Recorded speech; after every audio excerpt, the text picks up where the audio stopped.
Balik lagi sama gue Jonathan Leonarda. Jangan lupa di like, subscribe, dan komen di bawah pengen kasih input apa. Hari ini gue sama Ginny di sini. Hi everybody.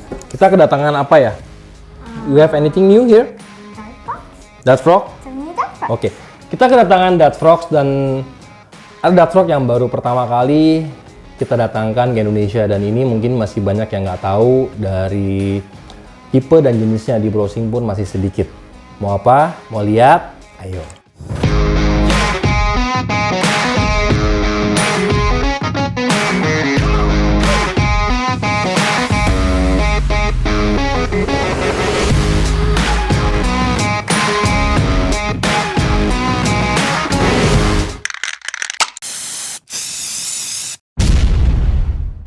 Om Kadut, tolong bawain. Oke.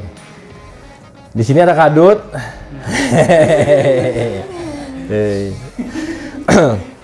Oke. Yang pertama kita kedatangan ini namanya Dendrobates auratus blue. Yang udah gue breed super blue. Nah, ini adalah blue. Nih. Coba kita lihat. Teneng.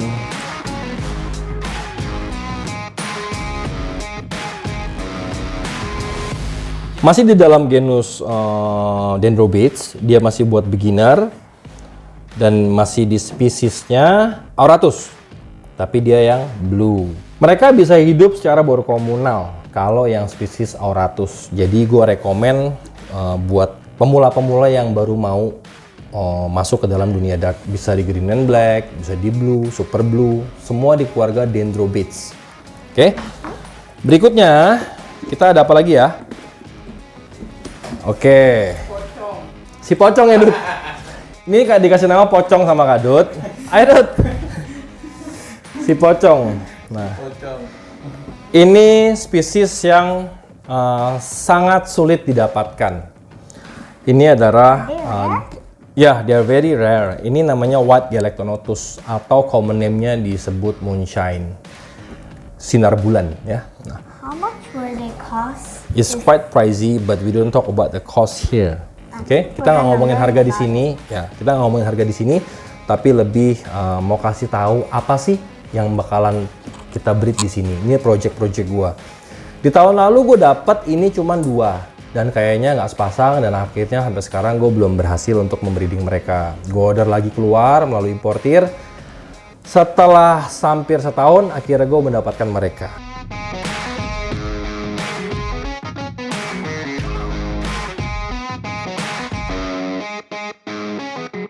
Mereka di keluarga Apobates, Galactonotus. Nah, keluarga mereka ini mereka juga bisa hidup secara berkomunal. Mereka oke untuk dipelihara bersama-sama di dalam satu enclosure. Mau piara 1, 2, sampai 10 pun nggak apa-apa, karena mereka bukan yang tipikalnya teritori. Nah, jadi ini gue masukin lagi untuk melengkapi breeding project gue di sini. Di spesies ini, Galactonotus, mereka punya bermacam-macam. Ini kebetulan ada yang putih di sini. Nanti kita akan kupas lagi tentang Galactonotus karena gue di sebelah sini gue punya yang orange juga. Tapi yang paling susah gue dapat adalah yang ini, yang si moonshine ini. Nanti lo lihat secara detailnya. Ini salah satu binatang favorit gue yang ada di sini. Dan salah satu dart mungkin yang bisa bilang di kasta dart punya gue koleksi gue yang paling mahal yang mereka.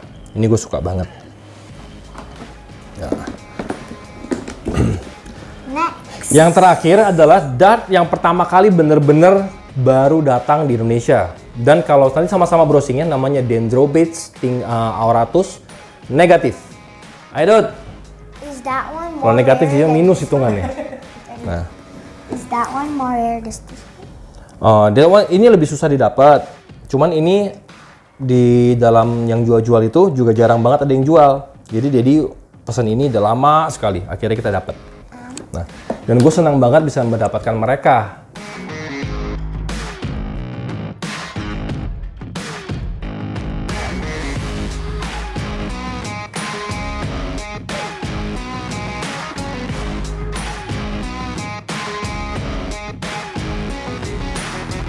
Mereka dalam keluarga auratus, seperti layaknya auratus yang lain.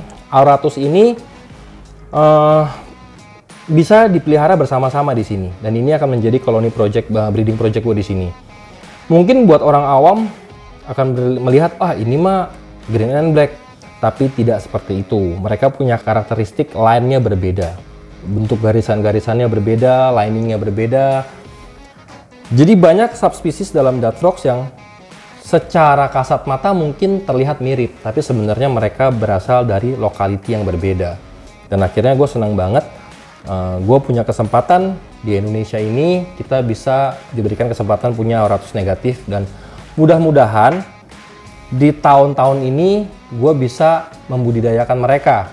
Karena kebetulan kalau kita lihat di sini, gue dapetnya nih udah sub adult, yang nggak lama lagi dalam beberapa bulan harusnya gue udah bisa masuk ke simulasi breeding. Mungkin lu bingung dong ya, kenapa sih gue punya vivarium kayak gini macam-macam, tapi kenapa mereka gue taruh di sini nih? Dengan cuman pakai sphagnum seadanya. Oke. Jadi begini, mereka masih dalam proses karantina. Karantina yang gue lakukan selalu 14 kali 2. Jadi 14 hari di karantina dan 14 hari di rumah gue sebelum mereka masuk ke enclosure. Apa gunanya? Ya gunanya gue harus monitor mereka di sealed enclosure seperti ini. Apakah mereka makannya bagus, apakah mereka punya sakit tertentu, dan sebelum gue masuk karantina yang 14 hari kedua, gue udah lihat dulu ada nggak penyakit kulit, fungus, dan lain-lain, karena itu penting.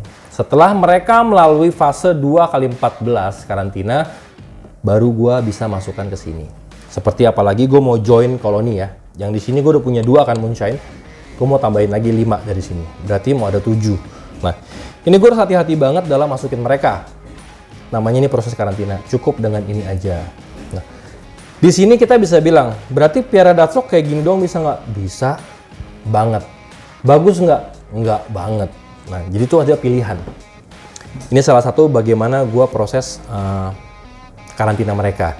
Gue shield di sini, gue berikan mereka kalsium, suplemen secukupnya, dan kebetulan ini yang gue bikin sendiri. Nanti soon sih pasti gue rilis, cuman sementara ini belum dulu, masih gue pakai sendiri.